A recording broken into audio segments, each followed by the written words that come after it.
God aften og hjertelig velkommen til den her direkte sending fra det traditionsrige nytårstafel, hvor det officielle Danmark er inviteret til nytårsfejring i Kongehuset. Og vi sender også vanen tro på en dag, hvor en stor del af landet ligger sidelæns i sofaen med ondt i håret og fjernbetjening i hånden. Og bare rolig, selvom der er nye værter på Amalienborg, det er jo kongeparret og ikke længere dronning Margrethe, ja, så er der altså stadig dømt rød løber, flotte kjoler og kongelig livgarde. Så bliv endelig siddende eller liggende. Der bliver nok at tale om at se på de næste par timer. Og til at... Med et hav af andre pressefolk inden for tæt ved den røde løber inde ved Christian 7. palæ her på Amalienborg Slotsplads. Det er det eneste palæ, hvor der ikke til daglig bor nogen kongelige. Til gengæld bruger man det så, når der er fine fester, og så bruger man det faktisk også som gæstepalæ, hvis der er eksempelvis udenlandske statsoverhoveder på besøg. Lige om lidt, der begynder gæsterne så småt at ankomme, og det gør de altså ikke i tilfældig rækkefølge. Nu kan jeg allerede se, at den første bil begynder at trille ind. Det er i første omgang inviteret fra hoffet, der kommer. Herefter så følger en række af landets højst placerede embedsmænd, eksempelvis præsidenten for Højesteret og forsvarschefen. Og så kommer regeringen sammen med Folketingets formand, Søren Gade. Og når vi så når lidt efter 7:30, jamen så begynder de kongelige altså at ankomme.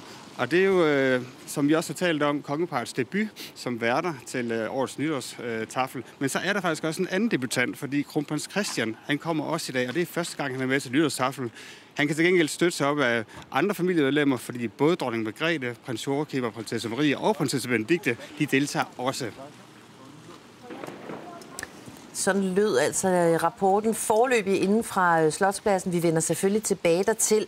Michael de Vos, noget af det, der kommer til at ske bag murene i løbet af aftenen, det er jo, at regeringen er i kur, som det hedder. Ja. Det foregår i Fløjlske Marked, og selve taflet finder sted i Riddersalen. Hvad er det her for nogle salonger? Jamen, det er jo nogle gemakker, som er i Christian 7. palæ, også kaldet Moltkes palæ, for det var Moltke, der opførte det i sin tid i midten af 1700-tallet. Og der foregår en kur, først for hofdamer og herrer. Der foregår ind i galleriet, og så er der kur for regeringen efterfølgende i Fløjlske Marked, og så er der kur for de øverste embedsmænd, og det foregår også i Fløjlske Marked. Og nu kan jeg være spørge dig, Michael, fordi mange tænker, at januar er kur, så er noget helt andet, når man taber 8 kilo i en far. Hvad er det egentlig præcis, der foregår til en kur? Jamen, det er jo en lykønskning, altså et godt nytår. Man ønsker hinanden et godt nytår, det er det, der foregår ved en kur. Gæsterne ønsker at hilse på kongeparret i det her tilfælde her, og kongeparret returnerer. Det er det, kuren går ud på. Og så vidt jeg er orienteret om, så i gamle dage, Frederik IX tid, der var kuren om formiddagen, og taflen var om eftermiddagen. Det har dronning Margrethe så slået sammen til én ting. Og lad os så lige sige god aften til damen her ved hoffets kommunikationschef, afgående kommunikationschef Lene Balleby, som også har fået en ny titel nu, Cecilie. Ja, det er blevet offentliggjort i dag, at hun er blevet udnævnt til det, der hedder kammerdame. Det er i princippet sådan en kvindelig udgave af en kammerherre, som Michael de Vos helt sikkert kan fortælle mere om, hvad den funktion er. Og det er faktisk en titel, som er den første kammerdame, der udnævnt i 1997. Det var Jes Fabricius Møller, den kongelige hofhistograf. Og der har vi Kim Christensen, tidligere hofmarskal fra dronning Margrethe. Vi nåede også lige at få et glimt af prins Henriks nevø, Charles-Henri Keller, som arbejder for prins Joachim og prinsesse Marie, som altså også er i Danmark i aften. Og Jesper, når det kommer til, nu ser vi jo lidt med hoffets damer her, så har de jo fået uniform, eller hvis vi kan. De har alle sammen fået uniform. Man kan faktisk se, at Christian Schønner står i en mørkeblå uniform, for man har faktisk gået tilbage til at bruge den blå farve, som man har brugt i hoffet siden 1800-tallet i virkeligheden. Og så har alle hoffets herrer og damer, de tætteste på kongeparret, fået nye uniformer. Og for herrerne er det den her mørkeblå uniform med egebladene, der er på. Og for damerne i virkeligheden er det Balleby, man kan se her kommer Pernille Flaup og Henriette Edelmann, der står dernede, som også er deres nye uniform, eller Anne Berg, som også er deres nye uniform på her. Og Lene Balleby har så valgt at tage skjorten på, som også hører til. Det er et 5-dels sæt, de har med bælter og jakker. Og lige foran dem, der gik Lasse Harkjær, den tidligere ceremonimester for dronning Margrethe. Og hvis man undrer sig over, at både Kim Christensen og Lasse Harkjær er i den røde uniform, så er det fordi, de kommer i kammerherreuniformen. Og Henriette Ellemann har jo i dag titlet det, der hedder privatsekretær for dronning Mary. Man ville nok i tidligere tider have kaldt hende for hofdame, eller det ville man. Men det skal hun ikke bede om. Det er jo hoffets damer og herrer i virkeligheden. Så det er det, man er tættest på. Det er cheferne, som er de kvindelige chefer, som jeg klæder på. Det er Henriette, der kommer her, som er privatsekretæren. Og det er jo økonomichef, det er personalchef, og det er juridisk chef, og det er hendes privatsekretær, dronningens privatsekretær. Så det er jo cheferne, der er derinde. Men Thomas, når man ændrer sådan en titel der, er det så en del af den modernisering, vi har talt om? Altså, er det ikke for alle hedder hoffets damer her? Jamen, det er det, og der er jo så sket justeringer og moderniseringer i løbet af året, men det vi jo i virkeligheden også ser nogle billeder på lige nu, det er også den meget store ledelsesrokade, der rent faktisk er sket. Altså, Lene Balby, som vi lige har talt om, hun har spillet en kolossal stor og vigtig rolle i forhold til dronning Margrethe, men i virkeligheden også til det nye kongepar med at hjælpe dem godt på vej. Og der er altså en del af de her chefer, som har været med i mange år, som nu er ude, kan man sige. Vi så også kongens privatsekretær Morten Roland komme ind før noget nyt, der også er sket. For der er jo mange mennesker, der oplever den her aften for første gang i deres nye jobfunktion. Men vi har jo også fået, Michael de Foss, noget andet nyt. Vi har fået et nyt kongevåben i Danmark. Ja. Det fik vi i dag. Det blev offentliggjort i formiddag, og hvis vi er rigtig heldige, tror jeg endda, vi kan få et billede, måske både af det nye og det gamle, op på toppen af Christiansborgs spir. Nu spørger jeg lige lidt flabet. Er det her ren form, eller er det vigtigt, hvordan et kongevåben ser ud? Det er vigtigt. Et kongevåben er det absolut mest formelle, vi overhovedet har. Der har vi Barbara Bertelsen, der ankommer her. Og Jesper, du skal meget lige flot, sådan en frakagtig kjole. Den synes at være lavet i en taft skåret med et stort skørt for neden. Og så billedet og trækker tallene. Smokingagtigt, det ser flot ud. Barbara Bertelsen, som jo er departementschef i Statsministeriet. Jesper, er der nogen som helst regler for, hvordan kvinderne klæder sig den her? Langt. Absolut langt. Ikke for upassende heller. Og nu siger det, så er det ikke en dyb nedringning? Nej, det synes jeg ikke. Altså, det er bare ikke passende til i aften overhovedet. Men langt er helt klart bare den eneste regel, der er i virkeligheden. Og så gerne så festet som muligt og farverigt. Så meget det muligt. Der er jo forskellige ting. Der er jo nogle af kjolerne, der skal bære orden, og så er der nogle andre ting, der skal spille ind på. De er lidt kraftige, lidt tunge i det. Nu kan jeg lade mig spørge dig, Jesper. Nu så vi i går kongen i habit, da han talte, og i aften ved vi jo selvfølgelig, at han kommer i uniform. Ja. Hvorfor egentlig det? Jamen det er jo fordi, i aften så er det fineste, der ligesom er. Og man kan sige, det var det jo ikke i går, da han holdt sin nytårstale, så derfor var det jo en habit, og det er jo en gammel tradition, der altid har været. Vores dronning sad jo heller ikke i fuld garnityr og diademer og store kjoler på, når hun holdt nytårstale. Har vi så den fungerende forsvarschef, general Michael Hylgaard. I gala-uniform? I gala-uniform, ja. Og i øvrigt, i forhold til det Jesper siger, så i går, da kongen var i jakkesæt, der lavede vi også mærke til, at livgarden var i blå. Ikke noget særligt, men i dag er det jo rød. Så der er en meget stor forskel på 1. januar og 31. december. Ja, og 1. januar er det, der hedder ordensdag i elefantordenen, den fineste orden, vi har hjemme, og det er derfor, at man ankommer med den i kæde. Og sådan en fin kæde er meget svær at have på til en jakke. Ham her har altså også en fin kæde, men det er, fordi han er rektor på Københavns Universitet. Men Cecilie, ordensdag, siger du. Hvad betyder det så helt præcist? Jamen, det er... det er ligesom man kan sige, ordnerne er jo på en måde lidt en klub for de særlige magtfulde og fine, og elefantordenen er den fineste af dem. Og der er ligesom sådan nogle højtidsdage, og det strækker sig langt tilbage i de forskellige sådan regelsæt, der dybest set er for dem, at man ligesom festliggør det her. Og der har vi altså ordensdag i dag. Og det betyder, at det er absolut fineste antræk. En anden ordensdag vil også være regentens fødselsdag, mener jeg. Så hvis vi ser en rund fødselsdag, så vil det også være med kæde. Så du må ikke gå og flagge med den på andre dage? Nej. Og nu talte vi før om, at der jo er nogle kvinder, som ankommer i uniform. Ja, præcis. Ja, og der er jo det. Jeg mener, det er politimesteren, der kommer her. Københavns politidirektør. Ja, som er i sin uniform her. Den har hun jo altid på. Jeg ved ikke, om den her er en lille smule finere end den anden, det kunne jeg ikke helt se. Men det er den samme uniform, som altid er på. Det er virkelig meget smart. Det er det samme som de fleste her. Så ved de, hvad de skal have på hver gang. Og det er det, man igen har også gjort for hoffets damer nu, som også har fået deres uniform, sådan, så man ligesom også kan se, hvem der er på arbejde, og hvem det er, der arbejder derinde. Og er det sådan, Jesper, at hvis man har, som her, en uniform, jamen, så er det den, man skal komme i, eller må man godt... Nej, man kommer jo det fineste, man har, for det er den fineste dag. Det er også derfor, vores konge er i sin fineste uniform af det, man har. Nu så vi jo så, altså politidirektør Anne Tønnes ankom. Hun har jo erfaring med den her aften, men vi skal jo altså huske, det er jo første gang, at vores nye kongepar er værter. Det er også første gang, at deres ældste søn, kronprins Christian, deltager i et nytårstafel, og det er første gang for os alle sammen, at vi skal se, at de ikke venter på dronning Margrethe. Hun ankommer altså ikke som den sidste, det gør aftens værter. Det har vi ceremonimester Anders Friis, der byder velkommen, og ude foran, der har vi hofmarskal Christian Schönau. Og de er altså som sagt begge to de her nye hofuniformer i en meget, meget dyb, næsten sort, mørkeblå. Det er chefen for Gardehusarregimentet, oberst Jørgen Christensen, der kom der. Thomas, hvordan vil du beskrive den her aften for kongehuset? Hvor vigtig er den? Fordi i går er det jo det helt store folkelige bad, må jeg vil sige, med millioner af seere og så videre.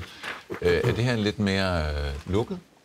Ja, det kan man jo godt sige. Og et kongehus skal jo kunne begge dele. Altså, den er jo både en del af et formelt hierarki, kan man sige, ikke? Og her er det de mest magtfulde, de mest betydningsfulde, man mødes med. Men det er jo også et kongehus, der skal kunne appellere bredt og have befolkningens støtte. Og det er jo den balanceakt, som det nye kongepar skal...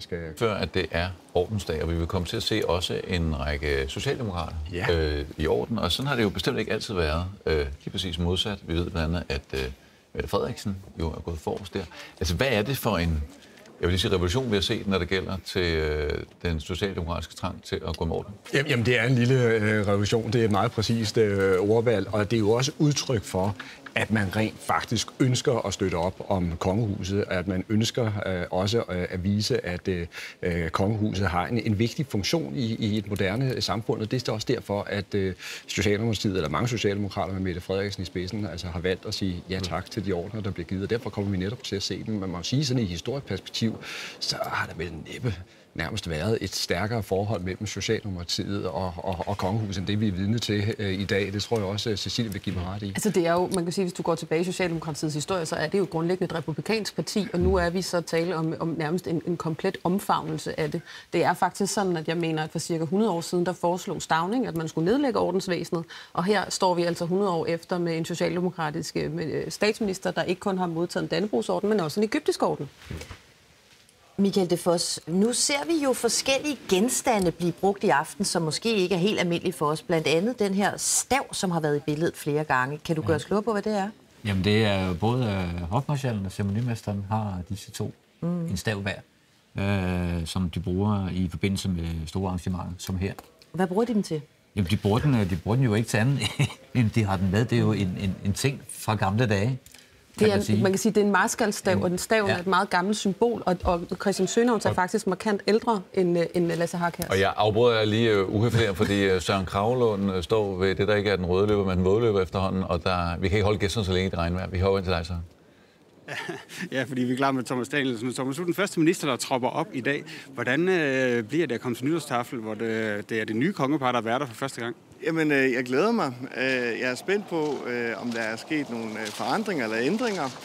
Og så glæder jeg mig til at komplementere kongen for hans nytårstale. Det var en fantastisk flot tale, som jeg ser meget frem til at se, og han gennemførte den på sin egen måde, og det var meget, meget, meget flot. Hvordan synes du, at det er gået som det første år, han har klaret den som konge? Jamen, utrolig godt. Han hviler i rollen, og det har jo været en fornøjelse at følge, også på nært hold. Og så har det været et stort privilegie at være en del af alle de ting, der er sket inden for kongehuset her det seneste års tid. Og lige kort til sidst, hvem har klaret sig bedst gennem 2024? Er det kongen eller regeringen? Det er kongen. God aften. Tak. Så vidt altså transportminister Thomas Danielsen. Vi så også lige et hurtigt glimt af vores finansminister Nicolai Wammen ankommer. Søren Kragelund, han bliver selvfølgelig regn eller ej stående på løberen. Ja, og her ser vi så Jeppe Bruus, minister for Grøn Trepart, også ankomme og gå hen til pressen. Vi får se, hvem han fanger først. Nu talte vi jo lige om socialdemokrater i ordner, så mens vi venter på at finde ud af, hvem Søren Kragelund han får fanget til os på den røde løber, så vil jeg lige spørge dig, Jesper Høving, som kjoledesigner. Du har jo leveret masser af kjoler op til blandt andet nytårstafler, og jeg ved jo, der er forskel på, om en kjole den skal kunne holde til en orden, eller om den ikke skal kunne holde til en orden. Absolut. Det kommer også an på, hvad det er for en orden. Nogle orden er jo væsentligt større end andre. Og så syr man anordninger ind i det. Hvis man ved, hvad det er for en orden, og ved, hvad der skal kunne, så tager vi højde for det i forhold til, at man kan sætte små en lille transe, som man kan gennembore den med en sikkerhedsnål, og nogle af ordnerne kommer også med en meget stor nål, som man slet ikke kan stikke igennem. Så noget af det skal simpelthen sys på direkte. Og nu iler vi så igen ned til en minister for Grøn Trepart, Jeppe Bruus, som Søren Kragelund har indfanget. Ja, godt nytår, Jeppe. Du må lige starte med at sige, at du har fået en orden på. Kan du lige fortælle lidt om, hvad det er for en? Ja, men det er rigtigt. Vi har jo modtaget en orden, der er en svensk orden, faktisk fra det svenske kongehus, og derop med kongeparret på deres første statsbesøg. Og det er den sorte der, ved du, hvad den hedder? Ja, det er Nordstjernsordenen fra det svenske kongehus. Og så har du fået en helt ny om halsen, kan jeg også se. Ja, præcis. Kommandør af Dannebrog-ordenen, og det er så for det danske kongehus. Hvorfor har du som socialdemokrat valgt at takke ja til en orden? Det er jo en ny ting. Ja, det er en ny ting. Det er ikke noget nyt for Socialdemokratiet faktisk, fordi der er masser af vores byrådsmedlemmer og borgmestre rundt omkring landet, som har gjort det hele min levetid.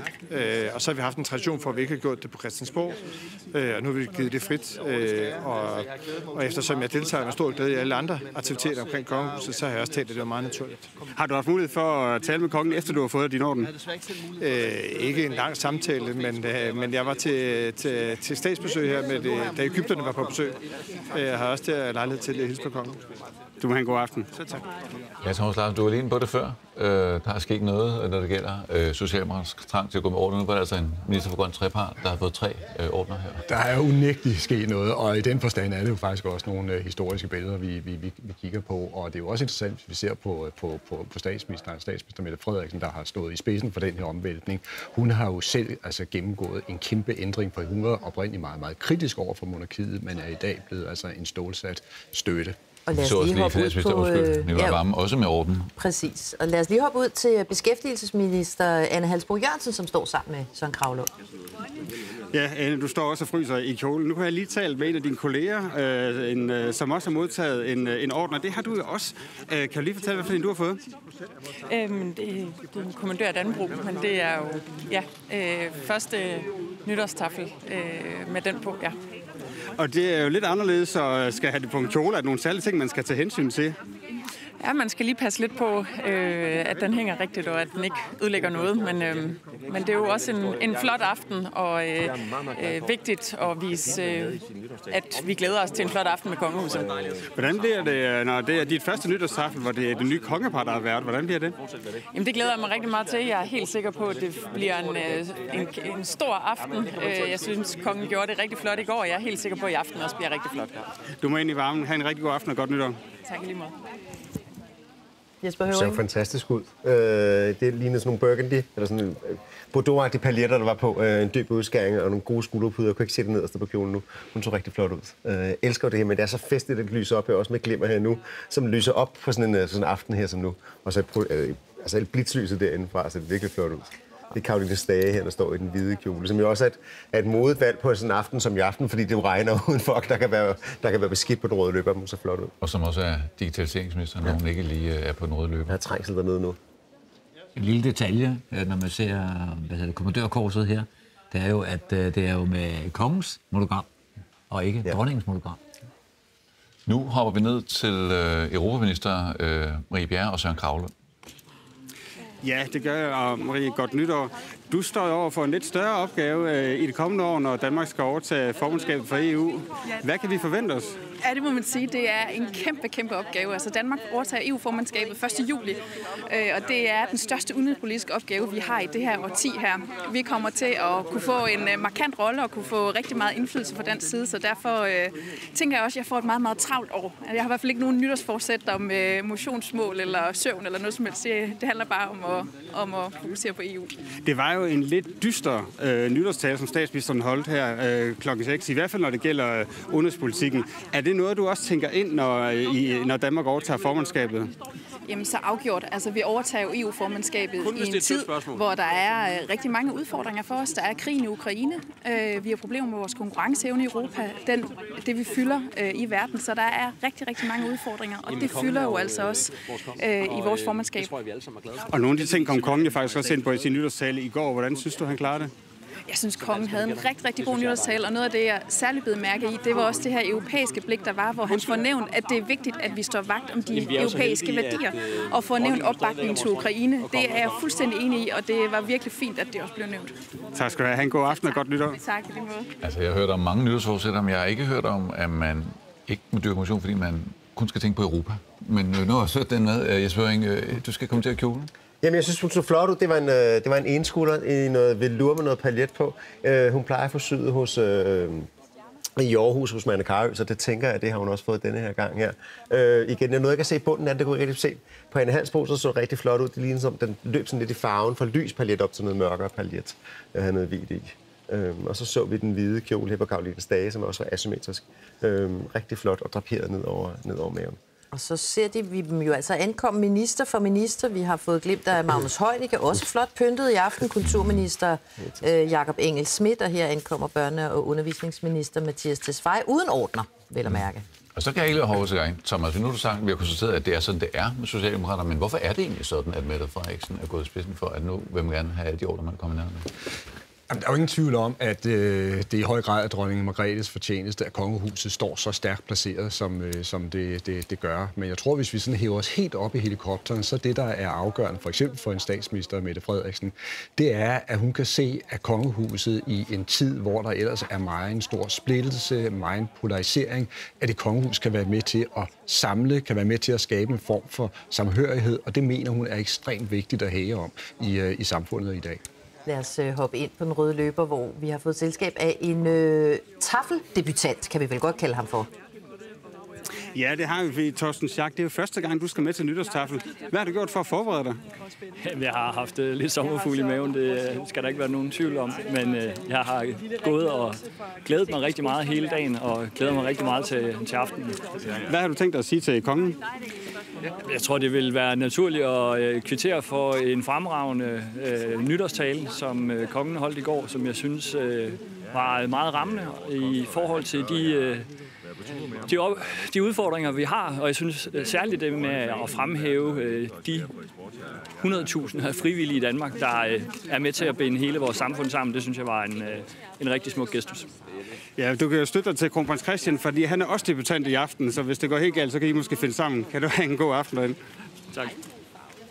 Ja, mens vi lige ser Troels Lund Poulsen ankomme i regn, så skal du lige have lov til at vende tilbage til... Jeg synes, det er så fuldstændig blændet ud, den her kjole. Det er sådan en multipaljet, der ligger på dem, så kobberfarvet ud. Og her ser vi altså, nævner jeg lige social- og boligminister Sofie Hæstorp Andersen ankom også i hvidt. Også i hvidt. En hvid paljetkjole også her, som jeg tror måske jeg har set den før på, men måske har den fået ændret en udskæring, der ligger foran. Rigtig smuk. Hun plejer for syet sådan noget, der hedder titau. Så det vil jeg tro, hun også har fået her i dag. Hun er glad for de der sådan lidt enkle snit og lidt tykkere materialer. Plejer den at være noget brokade, noget paljet her. Så flot ud.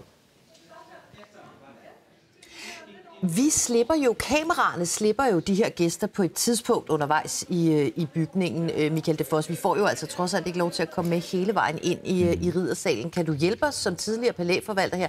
Hvor går de hen lige nu?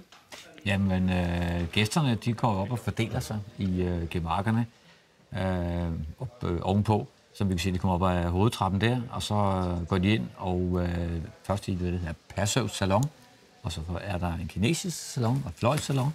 Og så kommer man ind, eller fløjsgemakket, og så kommer man ind i galleriet til sidst. Så det, der foregår nu, det er, at gæsterne kommer op, og så er der nogen, der modtager dem, og sørger for, at de bliver ligesom bragt ind i den rigtige orden, der hvor de skal hen, hvor selve kuren skal foregå. Og så tror jeg, vi skal ned til Søren Kragelund igen, som han står lige og venter lidt på justitsminister Peter Hummelgaard, så vi lader ham lige stege et halvt minuts tid, og så venter sig så snart han har fanget Hummelgaard ind. Kan vi se, at det er Stavine Lose, der kommer her i en duchesse-kjole, en silke duchesse, som er sådan lidt gyldenagtig i farven. Det kan se ud til at være skåret en lille smule asymmetrisk foran sig udskæringen, og ellers en fuld sol i skørtet dernede, som virkelig er en sol, som er klippet rundt med et hul i midten, så falder den sådan blødt omkring. Og så sådan ud, som den havde sådan en lille flæsekant, der matchede bæltet for neden, hele vejen rundt for neden på den. Detalje med flæsen for neden, der matcher bæltet. Her ser vi Kåre Dybvad Bech, som ikke har orden på, så vidt jeg kan se herfra. Vi er enige om, når det gælder af, så er der ikke så meget råderum for de mænd, der ikke har en uniform, vel? Nej, man har det fineste, man har. Man kan sige, det er jo så kjole og hvidt, hvis man ikke har en uniform. Og det er ligesom det. Og man skærer ikke ud. Og man gør ikke noget andet. Og nu spørger jeg helt dumt, er en hvid butterfly, som vi lige så på Kåre Dybvad Bech, mere fin end den mørkeblå butterfly, vi ser på Kåre Kvist lige nu? Det er fordi Kåre har en smoking på. Der hører sådan en mørk butterfly til. Og det her, det er kjole og hvidt. Så der har man en hvid smoking. Men hvor jeg lærer. Det er virkelig ret simpelt. Det er fuldstændig uniform. Jeg er meget glad for min smoking. Det er også flot. Nu iler vi ind til dig, Søren Kragelund, for nu har du fanget justitsministeren. Ja, jeg har faktisk fanget hele 2 minister på en gang, Kåre Dybvad og Peter Hummelgaard. I forhold til jeres socialdemokratiske kolleger, så synes jeg, at jeres bryst ser sådan lidt tomt ud. I har jo begge to sagt nej til at få en orden. Hvorfor har du sagt nej, Kåre? Jamen ja, det er sådan set ikke. Jeg holder meget af kongehuset og deres rolle i dansk samfund, men jeg tror, jeg har det på den måde, at der er rigtig mange, der udfører deres arbejde uden at få ordenstitler af den årsag, og det synes jeg også, jeg gør som minister, og derfor så synes jeg heller ikke, det passer for mig. Men det er jo et personligt valg, hvordan man har det med det. Og hvad med dig, Peter? Hvorfor har du sagt nej? Jamen, jeg har meget stor forståelse og respekt for os. Vi har kollegaer, som ser anderledes på det. Jeg tror, jeg har det på den måde, at nu har man i mange århundreder jo tildelt ordener efter, at folk med en særlig stilling i samfundet kan få en orden, uden at man ser på, hvad de rent faktisk bedriver, og om de har gjort sig fortjent til det. Jeg tror omvendt også, jeg har det sådan, at hvis nu vores nye og moderne, stærke konge skulle vælge at reformere ordenskapitlet, så vil jeg ikke afvise, at jeg også kan omvendes. Og hvad skulle det være for en reformation, for at du skulle kunne sige ja til en orden? Men hvad ved jeg, det kunne jo være, at man besluttede, at det skulle være i højere grad også, at almindelige mennesker kan få en orden. Det vil jeg også synes ville være moderne. Men det er jo op til kongen, og det vil jeg ikke blande mig i. Indtil da, så takker jeg pænt og høfligt nej tak. Synes I, det er forkert, at Mette Frederiksen simpelthen har ophævet det her princip? Nej, det synes jeg ikke. Jeg tror bare, at vi har haft et princip i mange år, og jeg synes, det har tjent os godt, og det er det, som jeg altid også har været inspireret af. Netop det, at man jo ikke nødvendigvis får en orden, hvis man udfører sit arbejde, og det synes jeg egentlig var godt, og derfor så har vi brugt den mulighed for så at træffe et individuelt valg, og det står vi ved. Men det er dejligt, at folk også har mulighed for at tage imod det. Tak skal I have. Kan I have en god aften og godt nytår. Det er jo lidt interessant, det jeg synes faktisk. Ja, altså det er jo sådan set en ret væsentlig pointe, det her, at ordensvæsenet er jo noget, der er meget gammelt. Det er sådan, at ordenerne de bliver reformeret efter et fransk princip i den første halvdel af 1800-tallet, og ordener er jo noget, man giver enormt meget efter din funktion i samfundet, og ikke nødvendigvis det menneske, du er. Og det så vi jo sådan set også repræsenteret, da der var egyptisk statsbesøg, og der blev uddelt en meget omdiskuteret elefantorden. Det var også til funktionen, den blev givet. Og den måde, så kan man sige, at det er jo ikke en menneskelig fortjeneste at gøre sig. Det er ikke fordi, man er et godt menneske, man får en orden. Det er fordi, man har en rolle i samfundet. Og derfor kan man jo godt sige, at det er jo en interessant pointe at sige, at det skal reformeres. Og han er ikke den første socialdemokrat, der har ment det. Jesper Høvring, du havde lige en kommentar mere til kjolevideo. Jo, nu så vi de to flotte fyre her, uden orden eller noget som helst på. Søren Kragelund. Ja, godt nytår, Sofie. Det er så første gang, at det er ikke første gang, du skal til nytårstafel overhovedet, men det er første gang med, at det nye kongepar er der. Hvordan bliver det? Jamen, sidste år var jo et specielt og historisk nytårstafel, fordi det var hendes majestæt dronning Margrethes sidste som regent. Og nu bliver det jo en speciel aften, fordi det er kongeparet, der første gang er værter. Man må sige, at de er temmelig rutinerede, fordi de jo har deltaget utrolig mange gange, og jeg er sikker på, at de bliver et formidabelt værtspar. Ja, og så har kongen jo også her den 14. været konge i et helt år. hvordan synes du, det er gået indtil videre? Jeg synes, både kongen, men også hendes majestæt, dronning Mary, har gjort det helt fantastisk. Det gjorde de allerede inden, at de blev regentpar. Og jeg tror også, at rigtig mange jo er bare rigtig stolte af kongeparet. Og jeg glæder mig til at se også i det kommende år dem løfte mange store og vigtige opgaver. Jeg har selv fornøjelsen af også at samarbejde med dronning Mary på en række områder, fordi hun er meget engageret på hele sundhedsområdet. Og det glæder jeg mig til også, at hun fortsætter med en ny rolle som dronning. Tak skal jeg have. God aften. Og her ser vi altså Danmarks statsminister ankomme i hvad, Jesper Høvring? I noget, der ligner en meget mørkeblå velurkjole. Meget enkel og ren, sådan, så der er fokus på ordnerne, kan man sige, som sidder der. Og hvis man synes, man lige har set Mette Frederiksen sidde bag skrivebordet, hun tale, så er det altså live, hun talte. Og så har hun altså ilet ind og hoppet i kjolen her. Og... Det er en hurtig omskiftning. Ja, lige præcis. Lad os stille ind til hende, hvis vi kan. Sofie Løde, der kommer i en pink kjole, som er draperet nærmest med den der rose, der ligger foran. Sofie Løde plejer at få syet hos Søren Schmidt, så må ikke også det er ham, der står bag den her. Det ligner ret meget hans signatur og materiale i hvert fald.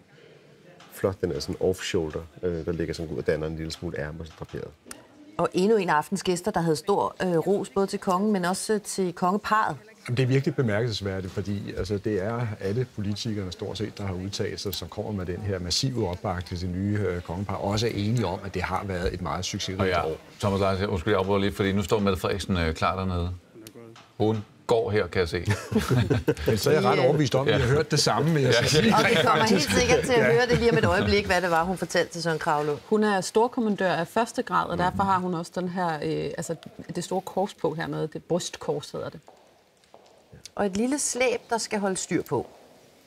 Hun ser meget elegant ud. Hun siger hvad, så har hun jo haft taletid i aften. Det er altid svært, det vi snakker om det her med, at kvinder de har slæb på og store kjoler nogle gange, og så skubber trappen, og samtidig med, at der er fuld kamera på, og der er pressen, der står den med. Ikke? Det er ikke altid så elegant at løfte op i sin kjole, men det er jo ligesom en nødvendig onde, når man skubber, det er bare ikke så sjovt med tv-kamera på. Ved du, hvem der har lavet hendes kjole? Så vi har jo siddet til nogle gange, så. Så er der måske nogle seere, der sidder og tænker, men nogle gange, når vi sidder og tænder her, så er der jo bedre halvdele med, Cecilie. Det er der ikke i aften. Er den fuldstændig tilfældig? Nej, det er den ikke. Det vidste jeg godt. Jeg vil bare lade dig fortælle om det. Det er den jo ikke. Altså, det er jo tilsagt efter en tidsplan. Således man kommer i den rigtige orden, og så slutter vi af med den kongelige familie, som vi plejer. Så det er helt almindeligt, eller helt normalt, at regeringen her er nogle af de sidste, der kommer inden den kongelige familie. Jeg tror sådan en åben diskussion, de havde, og hvor vi også kunne se, at der er nogle ideologiske strømninger i Socialdemokratiet, som gør, at for eksempel de her to minister synes, det vil være helt forkert af dem at tage imod ordner. Men jeg synes, de får det balanceret. Altså, der er sådan set plads til begge synspunkter i partiet. Og Michael, så ser vi jo garderne igen i aften. Ja, det gør vi. Og der kan vi se, ligesom i går, at det postfri mandskab er trådt til gevær, som vi siger. Altså, de er kommet udenfor. Det er en æresbevisning, og de gør klar til at modtage den kongelige familie. Og vagten er under kommando af en major, som hedder Søren Dakeria, og hans næstkommanderende, han står så inde i vestibylen og er chef for det indre kommando. Han hedder Nikolaj Brøndlund, og han har nok stået derinde et stykke tid nu. Fordi her, når man udstiller indre kommando, så er man nødt til at gøre det, inden den første gæst kommer. Fordi ellers bliver det noget roderi. Og det vil sige, at de står altid meget længere, end dem, der står udenfor. En, der står længe lige nu, det er Folketingets formand Søren Gade. Han står nede hos Søren Kragelund, så vi iler ned til den røde løber igen. Ja, vi går direkte fra Livgarden til en tidligere dragon, fordi Søren Gade har faktisk også været dragon i sin tid. Men i dag, Søren, der er du til nytårstafel første gang med kongeparret som værter. Hvordan bliver det? Altså, det er jo en stor oplevelse for mig at få lov. Altså, jeg var her jo første gang i 2004, og det her med, at der er jo en første gang til alting, som også kongen sagde i går, med det her med at møde hendes majestæt, dronning Mary, hans majestæt, kong Frederik, og så hans kongelige højhed, kronprinsen, for første gang. Det er det jo noget, som uanset hvad, så kan man jo ikke tage det væk fra en. Det får man lov at opleve, og det kan man kun opleve én gang. Så det glæder mig rigtig meget til. Nu har det også været et helt år, hvor alting kongen har gjort har været første gang. Og hvordan synes du, han har klaret det første år? Jeg synes bestemt, kongen har gjort det rigtig flot i sin egen stil. Det er jo svært at efterfølge hendes majestæt, dronning Margrethe, som jo har siddet på tronen i 52 år. Men jeg synes helt bestemt, at kong Frederik har bestået med en pil opad, som vi siger i Jylland. Og så kan du komme med et helt objektivt svar, fordi nu er du godt nok medlem af et regeringsparti, men du sidder ikke med i regeringen. Hvem kom bedst ud af 2024? Er det kongen eller regeringen? Jamen, det er nok, når man ser på, 75% af danskerne, de står bag ved kongen, og det kan jeg ligesom se. Det gør de ikke bag ved regeringen, så det må være kongen, der kom bedst ud af 24. Tak skal du have. En god aften og godt nytår. Tak. Ja, og Søren Gade, han havde den islandske falkeorden på, hvis man sad og spekulerede på, hvad det måtte bare han havde. Det kræver et falkeøje at se det herfra. Nå, har det været på lange dage, Steff? Og vi skal lige sige til dem, der glæder sig til de helt store skrud, at der selvfølgelig også er en snorlige rangorden i forhold til de kongelige ankomster. Det vi kan se frem til der, det vil være altså, at det er prinsesse Benedikte, der ankommer som den første, efterfulgt af prins Joachim og prinsesse Marie. Og så kommer hun altså, dronning Margrethe, kvinden vi plejer at vente på, men hun bliver jo så altså efterfulgt af aftens værter, kong Frederik og dronning Mary. Og så har vi jo også en kronprins, der skal til sit livs første etape. Det har vi, og der er en meget lille detalje på de biler, de ankommer i, som er, at kongehuset har ikke kun fået det her nye kongevåben.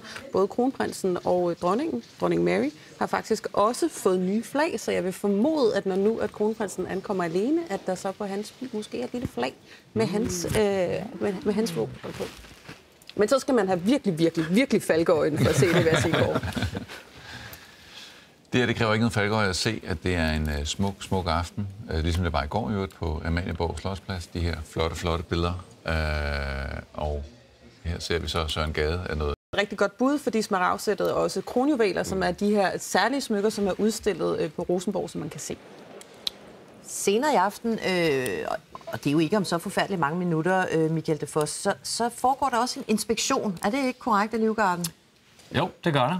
Altså, det er jo således, at det er jo, når kongen ankommer, så inspicerer han det indre kommando, som vi kan se her, der står i vestibylen. Foran garderen, der står chefen fra Dansstaben, oberst kammerherre, Jens Ole Rossen Jørgensen, og det er ham, der modtager kongen, når han kommer. Og nu sidder vi jo her og taler om adjudanter, som om alle ved, hvad det er. Du har jo selv været adjudant for dronning Margrethe. Hvad er adjudantstaben egentlig for en størrelse? Jamen, adjudantstaben, det er jo så en selvstændig myndighed under Forsvarsministeriet og er bindeledet mellem kongehuset og forsvaret. Og adjudantstabschefen, han er jo ansvarlig for at rådgivning om forsvarets forhold, og han forelægger også sager, som kræver kongelig resolution, det vil sige udnævnelser, blandt andet. Og så sørger adjudantstaben for militær transport i forbindelse med fly med videre. Og Michael, her ser vi noget, vi også talte om i går. Ja. Den nye Rex. Nye Rex her. Vil du ikke lige, hvis vi nu var på stykker, der ikke som i går? Om jeg har afleveret dem tilbage? Eller? Nej, det var ikke så meget det, jeg tænkte på. Det kan vi godt dykke ned i lidt senere, men bare lige gøre os klogere på, hvad det betyder. Ja, det betyder enormt meget, fordi det er jo de soldater, vi har set. Omformet, som kan bruges som diadem, det så vi ved det egyptiske statsbesøg. Og så er det jo også netop, at dronning Margrethe har jo så ikke adgang til kronjuvelerne mere. Så nu er hun private på. Ja. Her ser vi, venner, vi ved, at kongehuset går mange døre, det gør de så også her, og vi ser en af kronebilerne komme kørende. Og det burde jo så, Michael, hvis det er gået, som det skulle gå, være. Det burde det være så, på det prinsesse Benedikte, vi blev enige om, ja. Og de kongelige bliver altså modtaget ved bilen af hofmarskallen, som ledsager dem til vestibylindgangen. Ja. Og så er det adjudantstabschefen. Er det ikke korrekt, som tager imod der? Prinsesse Benedikte får ofte syet hos Wigman Couture, som ligger jo på Amager. Og det vil formodet, hun også er i aften. Og du, Jesper, plejer at have en sød tand, når det kommer til Benediktes skole. Ja, men jeg synes, hun er meget, meget, meget elegant. Og det her ligner umiddelbart en, jeg synes, vi har set før. Dog en anden halvsudskær. Jeg kan simpelthen ikke se det. Den ser ud til at være sådan en lilla silkevelur også. Og så med lidt hvidt inde i ærmerne. Det er meget elegant. Og så har vi altså så elefantordenen i kæde, og så har hun det diadem på, som man kunne kalde Kukushnik-diademet. Det er et diadem udformet i faktisk en russisk skik. Det har tilhørt prins Richards slægt, og det er udført i 1906. Men altså nu bare at sige, nærmest det diadem, vi oftest ser hende i. Og så er jo bare utrolig elegant og meget flot. Det, man skal lægge mærke til med ordnerne her, netop, der er mange ordner på den her kjole. Elefantordnen i kæde, det er simpelthen syet fast på skulderen af den, når hun har fået kjolen på, for ellers kan den ikke blive siddende derude. Og den er faktisk ret tung, sådan en kæde, så der skal noget til at få den. Og nu åbner endnu en dør på Slotspladsen. Det må så være prinsesse Marie og prins Joachim. Det burde i hvert fald være, ja. Som jo er hjemme fra Washington, hvor prins Joachim jo arbejder som forsvarsattaché ved ambassaden. Hvilket kong Frederik jo så også nævnte i sin nytårstale, og der blev jo faktisk givet sådan en smuk lille hilsen fra den ene bror til den anden. Absolut. Det med det danske kongelige, det er, at de ofte bruger dansk design til de her store ting. Og prinsesse Marie vækster lidt rundt nogle forskellige steder. Men ofte, når hun er forsyet til det her, så er det Rik Gudnitz, som også er en dansk designer. Så det vil jeg også formode, det er i aften. Hun er meget elegant. Ja, og hun har det, der hedder blomsterdiademet på, og det har hun faktisk fået, da hun blev gift med prins Joachim af sine svigerforældre. Og det har tidligere tilhørt prinsesse Dagmar, der også var en kongedatter i det danske kongehus, og så er det formentlig ført hertil via det svenske kongehus. Det ligner nærmest, den har sådan et silkerevær, som ligger på den er som. Det er en smoking. Sådan en smokingkjole, også i mørkeblå velour. Vi ser rigtig meget velour her i PT, og det gør vi selvfølgelig, fordi det er vinter, og det er noget, man kan på til nu. Det er ikke specielt varmere end alt muligt andet, men det symboliserer bare lidt varme. Og Michael de Foss, kan du gøre os klogere på prins Joachims uniform? Ja, han ser jo hamrende godt ud, prinsen. Han er i generalskala, og så har han jo sådan nogle flettede snore ude på sin venstre skulder, og det er fordi, at han er attaché.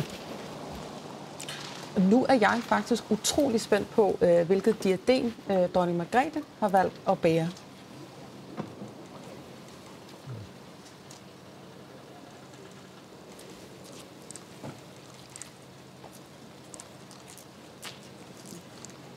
Det er jo altså uvandt, kan man sige.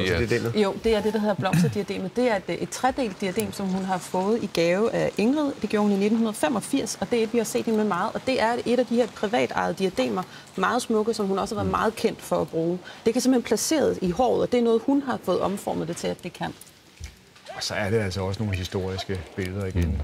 Det synes jeg, vi skal lige dvæle ved her. Altså, det var dronning Margrethe, der for et år siden satte det hele i scene og var med til at eksekvere det her tronskifte så suverænt, som det rent faktisk er foregået.